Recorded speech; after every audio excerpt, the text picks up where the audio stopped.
오순절날 이 베드로의 설교에 의해서 3천 명의 사람들이 세례를 받고 이제 한 공동체를 세워가게 되었습니다. 초대교회 사람들, 그들이 모여서 함께 힘썼던 네 가지 주제들이 무엇이었죠? 사도의 가르침을 받는 일, 말씀을 듣고 말씀을 그 아는 일에 힘을 썼어요. 뿐만 아니라 하나님과의 말씀만이 아니라 이제는 그 말씀을 듣고 서로 교제하는 일에 힘을 썼어요. 하나님의 말씀을 듣고 서로 사랑하는 일, 그래서 서로 물건을 통용하고 자신의 세상과 소유를 팔아서 각자의 필요를 따라 나누어 주는 일들이 그 안에 있었다는 것이죠.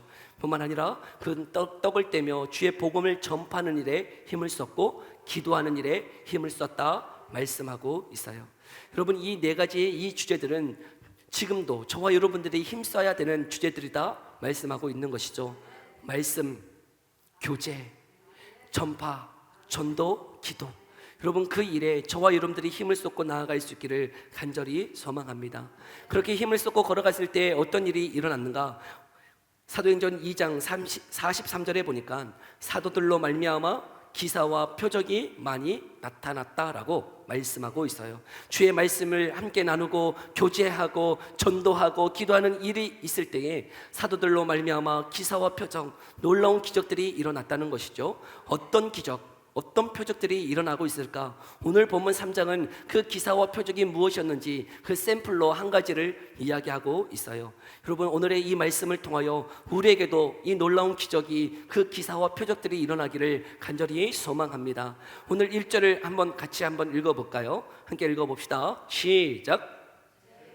기도 시간에 베드로와 요한이 성전에 올라갈새. 제9시는 지금으로 얘기하면 오후 3시예요. 유대인들은 하루에 3번 기도했다 그래요. 오전 9시, 정오 12시, 오후 3시. 근데 제9시는 오후 3시인데 그들은 변함없이 여러분 하나님 앞에 기도하기 위해서 올라가고 있었다는 것이죠. 근데 그렇게 올라갈 그때에 누구를 발견하게 됩니까? 우리 2절의 말씀인데 함께 읽어볼까요? 2절 함께 읽어봅니다. 시작. 이는 성전에 들어가는 사람들에게 구걸하기 위하여 날마다 미문이라는 성전문에 두는지라. 아멘. 여러분, 성전의 미문이라고 하는 것은 아름다운 문이었어요. 아름다운 문. 그 성전이 얼마나 화려하고 아름다웠는지 그 이름 자체가 동쪽으로 나 있는 이 문이 미문이다, 아름다운 문이다 붙여질 정도로. 근데 그 미문 앞에 지금 누가 있어요? 아름답지 못한 사람, 나면서부터 걷지 못한 사람, 그리고 구걸하는 그 사람이 그 성전의 미문에 아름다운 문의 앞에 앉아 있었다는 것이죠. 그 아름다운 성전의 미문 앞에 아름답지 못한, 그리고 사람들의 손가락질을 받는, 구걸해야만 살아갈 수 있는 이 나면서부터 걷지 못한 그 사람이 있었다는 것이에요. 이 사람이 어느 정도 나이가 되었을까? 4장 22절을 보니까 이 사람의 나이를 몇 세라고 얘기하고 있냐면 병 나은 사람은 40여 세나 되었더라 말씀하고 있어요. 나이가 얼마라고요? 40세 정도 되었다는 것이죠. 40세. 그러니 이 사람, 여러분 얼마나 오랜 시간 동안 이 성전의 미문에서 구걸하고 있었겠어요. 여러분 40세, 여러분 이 40, 성경에서 40이라고 하는 숫자 여러분 언제 많이 사용되고 있나요? 하나님의 심판, 하나님의 진노, 하나님이 시험하고 있는 그 기간들을 들어서 40을 쓸 때가 많이 있어요. 여러분, 처음으로 창세기 노아의 홍수 때에 비가 며칠 내린 줄 아세요? 40일 동안 내렸어요. 40일. 그리고 이스라엘 백성들 광야 몇 년을 돌았어요? 40년을 돌았어요.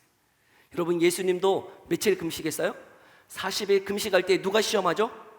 사탄이 시험해요. 여러분, 성경 안에서 40이라고 하는 그 숫자에 가지고 있는 의미 자체가 하나님께 시험을 받고 고난의 기간이 한 40으로 많이 여겨지더라는 것이죠. 여러분, 이 나면서부터 걷지 못한 이 사람도 여러분 지금 몇 세라고요? 40세 정도가 되었어요. 하나님 앞에 얼마나 많은 시험, 얼마나 많은 고난, 얼마나 많은 험난한 그 시간들을 보내고 있었는지 몰라요. 여러분, 지금도 그 성전의 미문에 앉아서 사람들의 손깍지를 받고 또 구걸해야만 살아가는 이 사람이 여러분 지금 구걸하고 있어요. 그때 누가 보고 있는 거예요? 이 베드로와 요한이 이 사람을 주목하여 바라보고 있더라는 것이죠. 나면서부터 걷지 못한 이 사람, 여러분 예전부터 계속 있었던 사람이에요. 지금 이때 있었던 게 아니고요, 오랜 시간 동안 여러분 이곳에서 구걸하며 살아갔던 사람이에요. 여러분, 근데 이 사람, 나면서부터 걷지 못한 이 안진뱅이, 여러분 이 사람은 어떤 특징을 가지고 있을까요? 여러분, 한 두 가지의 특징을 제가 발견할 수 있는데요, 그는 주저앉아서 구걸하는 것이 너무나 익숙해져 버린 사람이라는 것이에요. 주저앉아서 그냥 구걸하면서 살아가는 것이 이제는 익숙한 이 사람. 여러분, 처음에 그 미문에 앉아서 구걸하는 것이 쉬웠을까요? 도와주세요, 한 푼 주세요 라고 이야기하는 것이 쉬웠을까? 제가 이게 청년회 때 선교 여행을 갔던 때가 있어요. 우즈벡이라고 하는 나라에 선교 여행을 갔는데, 그 나라는 이슬람 문화권이기 때문에 어떤 문화가 있냐면, 그 나그네들이 집에서 이렇게 머물기를 요청하면 그 사람들은 이렇게 나그네들을 이렇게 베푸는 것이 그 나라의 문화였어요. 그래서 선교 여행을 갔는데, 선교 여행 10일 동안 어떻게 먹고 자는 거냐면, 사람들에게 가서 요청해서, 저희는 나그네인데요, 우리를 좀 재워줄 수 있나요? 하고 이렇게 요청해서 그 집에 들어가야 되는 그 일을 10일 동안 우즈벡을 돌면서 그렇게 그 집에 가서 머물면서 또 기도하면서 또 복음을 전하면서 그렇게 보냈던 적이 있었어요. 근데요, 가서 이렇게 만나서 요청해야 되잖아요. 아무리 문화가 나그네를 대접하는 문화라고 하더라도 가서 요청하고 가서 좀 재워줄 수 있냐고 하는 것이 결코 쉽지가 않더라고요. 입이 안 떨어져요. 근데 이렇게 잘 봐야 돼. 여러분, 어떤 사람을 이렇게 발견해야 되는 거예요? 좀 잘 사는 사람, 잘 사는 사람을 만나야 돼요. 왜요? 잘 사는 사람을 만나야 집이 커서요, 거기서 이렇게 우리를 베풀 수 있는 공간이 또 있어요. 그리고 집이 커야 또 어때요? 먹을 것도 잘 나와요. 어느 날은 여러분, 정말 가난한 사람 만났는데 정말 도와주고 싶어서 도와준다고 그래서 갔어. 근데 집이 너무 작으니까 우리가 네 사람이 이렇게 같이 돌아다녔는데, 네 사람이 여러분 작은 집에서 이게 머무는데 힘들더라고요. 그리고 나오는 음식도 좀 초라해. 근데 어느 날은 부자야. 여러분, 부자의 집에 갔어요. 부자 집에 가니 어때요? 여러분, 우리를 나그네를 대접할 수 있는 집이 별채가 따로 있어. 별채가 따로 있고 밥도요 상으로 막 이렇게 나오는데, 어휴, 얼마나 감사한지요. 딱 보면 알아요. 누가 부자인지. 딱 보면 누군지 알아요. 여러분, 그런데 그것이 어떻게 한 거예요? 그렇게 구걸하고 하는 것이 쉽지는 않아요.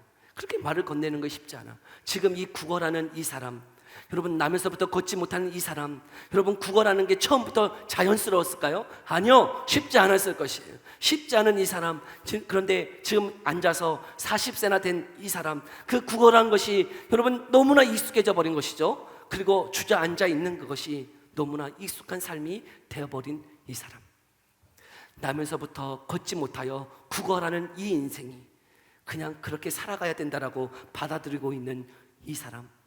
여러분, 근데 그 이 사람을 이렇게 묵상하고 있을 때 드는 생각은 무엇이냐면, 이 사람이 바로 나겠다 싶었어요.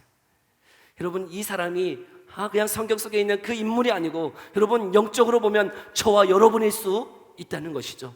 나면서부터 걷지 못한 이 사람, 정말 주저앉아서 구걸해야만 살아갈 수 있는 이 사람이 영적으로 보면 바로 저와 여러분들이더라는 것이에요. 다른 사람이 아니에요. 여러분, 우리는 나면서부터 영적으로 메말라 있고요, 영적으로 주저앉아서 아무것도 할 수 없는, 구걸해야만 살아갈 수 있는 이 사람, 그것이 익숙해져서 아무런 소망이 없는 이 사람이 바로 저와 여러분들이더라는 것이에요.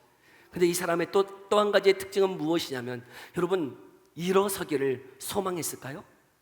여러분, 이 사람이 정말 필요한 것은 일어서는 것이고, 여러분, 달려가는 것인데 그것을 꿈꿨을까요? 그것을 정말 소망할 수 있었을까요? 그렇지 않았다는 것이, 일어서기를 소망하지 않았어요.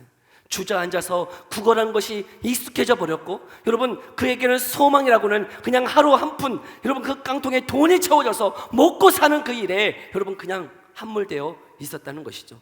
소망이 없어요. 일어서고자 하는, 그래서 걷고자 하는 소망은 이미 사라져버린 이 사람. 여러분, 이 사람이 저와 여러분은 아닙니까?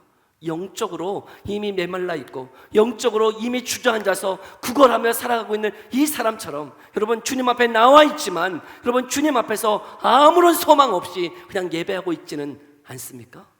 아름다운 성전 그 미문에 앉아서 구걸하고 있는 이 사람. 여러분, 성전에 들어가서 주님 앞에 간구하면서 하나님, 나 일어서기를 원해요. 나 정말 주님 보기를 원해요. 나 정말 뛰기를 원해요. 여러분, 그런 소망 없이 정 미문에 앉아서 하루하루 먹고 살기를 바라는 그런 삶을 살아가고 있는 것은 아닙니까? 여러분, 우리도 정말 그렇게 익숙해져서 하나님 앞에 예전에는 기도했는데, 예전에는 믿음으로 살아가 보려고 했는데, 예전에는 정말 성령의 충만함으로 살아가 보려고 했는데, 그렇게 해보았지만 아무런 변화가 있지 않아서 여전히 주저앉아서 그냥 이렇게 신앙생활 하는 거야. 그냥 이렇게 일주일에 한 번 나와서 예배 드리면 되는 거지. 뭘 기도한다고 변화가 있나? 뭐 기도한다고 성령의 충만함이 있고 무슨 내 삶에 변화가 있을까? 여러분, 이 주저앉아 있는 사람처럼 우리가 영적으로 주저앉아 있는 것은 아닙니까? 여러분, 우리의 마음에, 우리의 심령에 그 성령의 은혜가 찾아와 주시기를 소망합니다.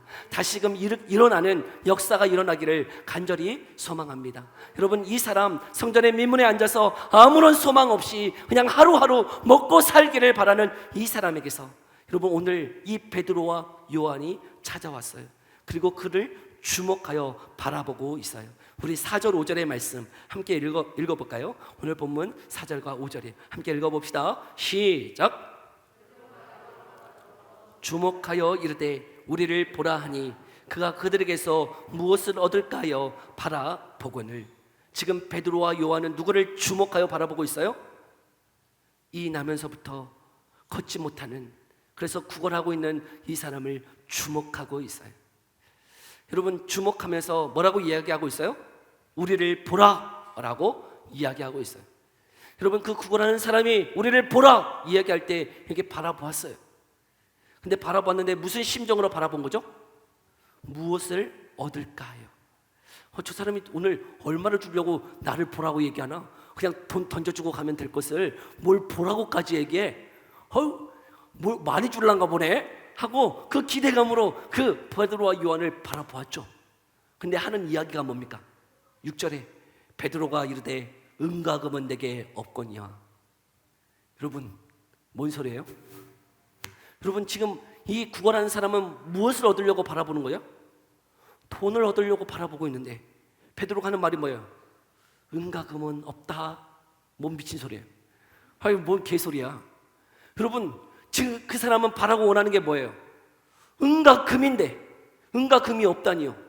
저는 이 소리 들었을 때 벌떡 일어설 것 같은데, 여러분, 이 소리 들으면 벌떡 일어날 것 같아요. 은과 금은 내게 아유, 여러분, 이 소리 들으면 저는 벌떡 일어났을 것 같아요. 여러분, 안정병도 일어납니다. 이때는 성질 나가지고 일어나. 뭔 소리냐 하면서 일어설 것 같아요. 여러분, 그런데요, 여러분, 진짜 베드로와 요한이 은과 금이 없었을까요? 여러분, 진짜 돈이 없었을까요? 우리가 저번 주에 말씀을 살펴보았지만 초대교회에 어떤 일이 있었죠? 초대교회에 서로의 물건을 통용하고 모든 재산과 소유를 팔아서 각 사람의 필요를 따라 나눠주었다라고 이야기하고 있잖아요.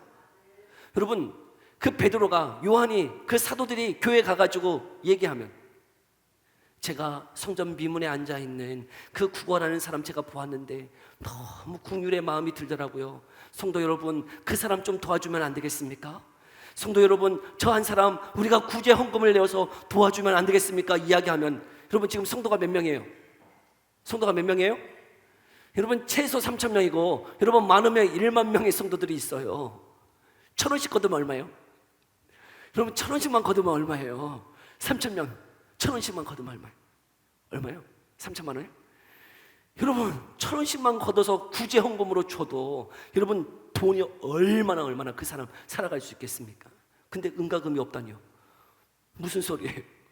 돈 분명히 있을 것이에요. 그런데 여러분, 그 말, 지금 베드로가 하는 말, 은과 금은 내게 없거니와 라고 말하는 것은 여러분, 정말 돈이 없다는 것이 아니고 여러분, 그 영혼에게 은과 금은 필요 없다는 거예요. 여러분, 그 사람에게 정말 필요한 것은 은과 금이 아니라는 것이죠. 여러분, 은과 금이 필요한 게 아니에요. 여러분, 깡통에 은과 금이 있어요. 은과 금이 있으면 며칠 행복할까요? 하루? 한 달? 1년? 그 돈이 떨어지면요, 돈이 떨어지면 여전히 그 성전의 민문에 나와서 구걸해야 되는 인생이에요. 베드로와 요한은 지금 주목하여 그 영혼을 바라볼 때 돈을 본 게 아니에요. 저 사람에게 정말 돈이 필요하구나. 구걸하고 있는 저 사람을 바라볼 때 그 영혼에게 정말 필요한 것이 돈이겠구나 하고 바라본 게 아니란 말이에요. 그 영혼의 심령에 정말 필요한 게 무엇인지를 바라보고 있더라는 것이죠. 여러분, 우리가 바라는 게 뭡니까? 우리가 정말 주저앉아서 하나님을 바라보면서 원하고 갈망하는 것이 무엇입니까? 때로는 이 구걸하는 사람처럼 은과 금이 내게 있기를 바라는 것 아닙니까? 근데 그 은과 금, 여러분, 하나님 분명히 주실 수 있지만 그 은과 금이 하나님이 주시고자 하는 목적이 아니에요. 여러분, 우리에게 승진을 주실 수 있는 분도 하나님이시지만 승진 자체가 여러분 그것 주고자 하는 게 아니라고요. 여러분, 대학에 진학, 또 여러분 결혼하는 배우자, 그거 만나는 것 다 주시는 분이 하나님이시지만 그것 자체가 하나님의 목적이 아니라고요. 하나님이 정말 주고자 하는 것은 무엇일까요? 하나님이 정말 저와 여러분에게 주시고자 하는 것이 무엇일까요? 우리 6절의 말씀 다시 한번 읽어볼까요? 오늘 본문 6절의 말씀 함께 읽어봅니다. 시작.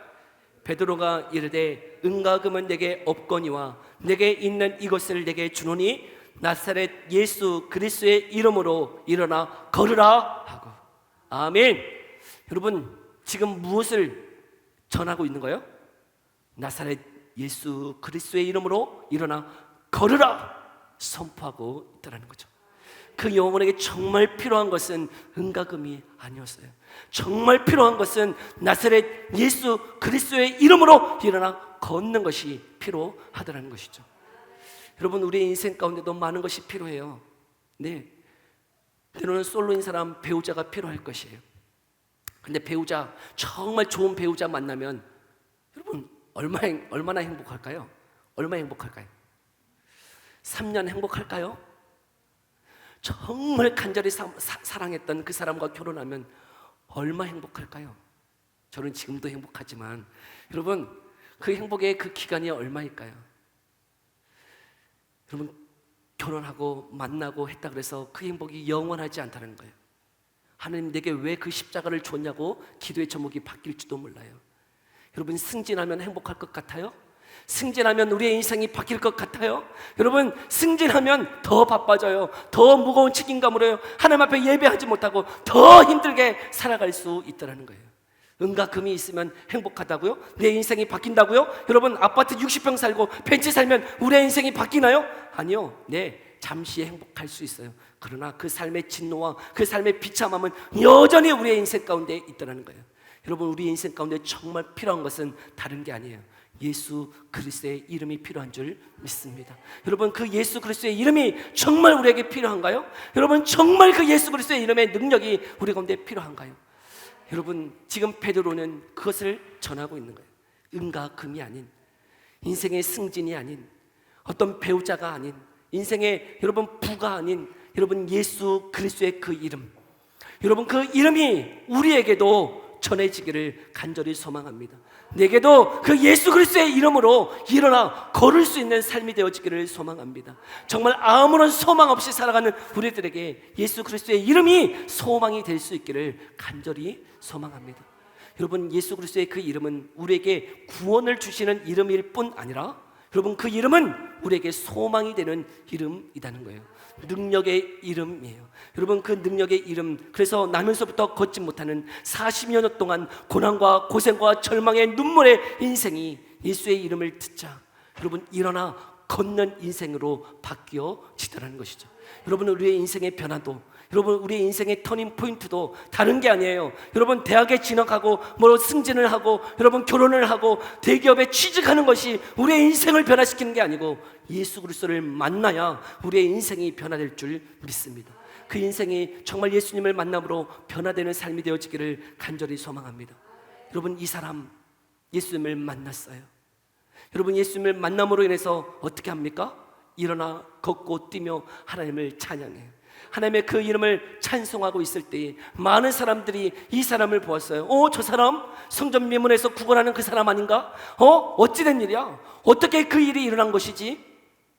그 일을 발생케 한 베드로와 요한을 주목하기 시작해요. 여러분, 그 베드로와 요한을 주목할 때 베드로와 요한이 뭐라고 얘기하고 있나? 오늘 본문 우리가 읽지 않았지만 12절의 말씀 함께 읽어볼까요? 12절의 말씀 함께 읽어봅니다. 시작.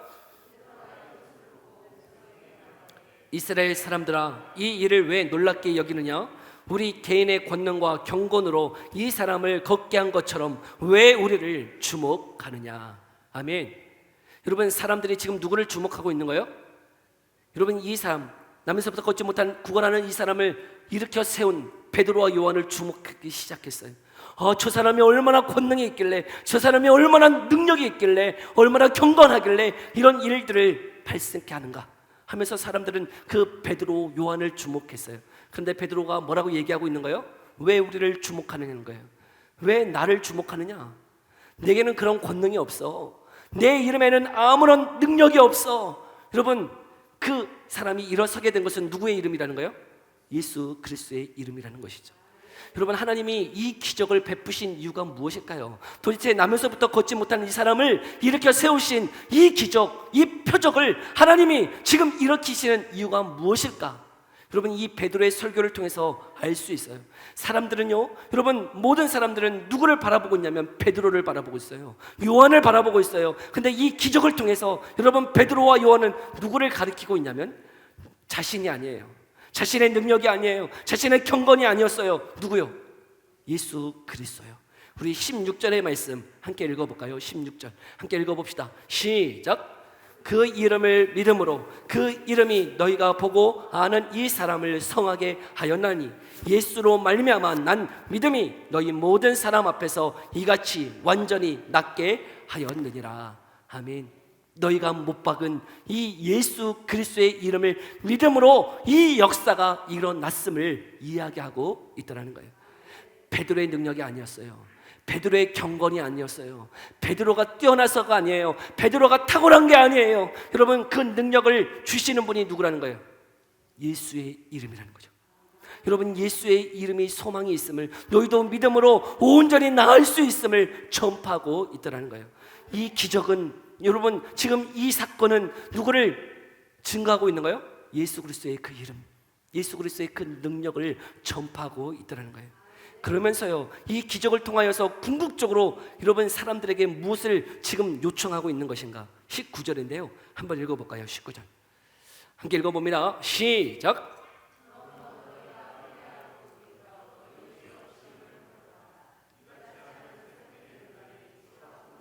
이를 것이요. 아멘. 그러므로 무엇하라고요? 회개하라고요. 돌이키라고요. 여러분, 이 기적을 바라본 모든 사람들에게 베드로가 설교하고 있는 그것은 내 경건이나 내 능력으로 이 사람이 일어난 것이 아니다. 너희가 못 박은 그 예수 그리스도를 믿음으로 말미암아 이 역사와 이 능력이 일어났다. 그러니 무엇하라고요? 회개하라고요. 돌이키라고요. 여러분, 뭘 회개하는 거예요? 여러분, 뭘 돌이키라는 거죠? 여러분, 우리가 회개해야 되는 내용이 무엇입니까? 여러분, 우리가 정말 회개해야 되는 게 무엇이에요? 우리가 돌이켜야 되는 게 무엇이에요? 여러분, 지금 성전에 많은 사람들이 왔어요. 성전에서 예배하고 있어요. 그런데 그 사람들, 그 유대인들, 여러분, 그들이 회개해야 되는 그 내용이 무엇이죠? 여전히 자신의 힘으로 의롭다고 이야기하고 있다는 거예요. 자신의 힘으로 여러분 모든 것을, 자신이 그 율법을 지킴으로 구원받는다고, 내가 행함으로, 내 힘으로, 내 능력으로 구원에 이르려고 하는 많은 사람들에게 회개하라는 거예요. 우리는 다 어떤 사람이에요? 주저앉아 있는, 나면서부터 걷지 못하는 자들이에요. 저와 여러분은 다 죄인이에요. 그런데 그 죄의 문제를 우리 스스로 해결할 수 없다는 거죠. 그러니 회개하라고요. 그러니 돌이키라고요. 그러니 예수 그리스도를 믿으라고요. 그분이 십자가에 죽으심은 우리의 죄를 사하시기 위한 죽으심이었음을 이야기하고 있다는 거예요. 예수 그리스도를 믿으십시오. 예수 그리스도 안에 능력이 있어요. 우리를 구원하실 뿐만 아니라 우리의 죄를 사하시는 죽음이었음을 선포하고 있다는 것이, 그리고 우리를 새롭게 하게 하시겠다라고 말씀하고 있는 것이죠. 여러분, 예수 그리스도를 믿을 때에 이 죄의 문제가 해결되어져요. 여러분, 또한 우리를 새롭게 하시다는 거예요. 여러분, 이것이 기적이에요. 여러분, 안전뱅이가 일어나는 것만이 기적이 아니고요, 여러분, 저와 여러분이 여전히 내 힘으로, 내 능력으로, 내 힘으로 진학하고, 내 힘으로 승진하고, 내 힘으로 성공하고, 내 힘으로 이 인생을 살아가고 있는 우리들에게 예수 그리스도를 믿음으로 회개하고 돌이켜 그 주님을 의지하고 주님이 우리의 소망임을 믿고 걸어가는 그것이요, 여러분 그것을 믿는 것이 우리에게 기적인 줄 믿습니다. 여러분 그 기적은 지금도 일어나고 있더라는 거예요. 지금도요 그 기적은 일어나고 있어요. 여러분 안진뱅이가 일어나는 그 일, 여러분 이때만 일어난 게 아니고요 지금도 일어나더라는 거예요. 여러분 아무 소망 없이 살아가시잖아요. 여러분 예수님을 믿지만 정말 소망하십니까? 그 예수님이 내 인생을 변화시킬 것 소망하고 계세요? 정말 예수님을 믿음으로 주님을 의지하며 기도함으로 살아가는 그 인생이 주 안에서 복되고 아름다운 인생으로 될 것을 정말 믿으십니까? 여러분 그분을 믿는 것, 그분을 회개하고 그분 앞에 나아가는 그것이 기적이에요. 여러분 그 삶 가운데 새로운 삶이 있어요. 놀라운 삶이 있어요. 여러분 그 삶으로 나아가시지 않겠어요? 여러분 그 주님을 의지했으면 좋겠어요. 그 주님을 이제는 나의 주 나의 하나님으로 고백하며 걸어갔으면 좋겠어요. 여러분 그분이 우리의 인생을 변화시키실 거예요. 우리를 일으켜 세워주실 것이에요. 우리의 인생 가운데 그분이 주인 되어 주셔서 여러분 우리의 삶에 복되고 아름다운 삶으로 주님이 만들어 가실 것을 말씀하고 있어요. 그 주님 의지하며 걸어갈 수 있기를 간절히 소망합니다.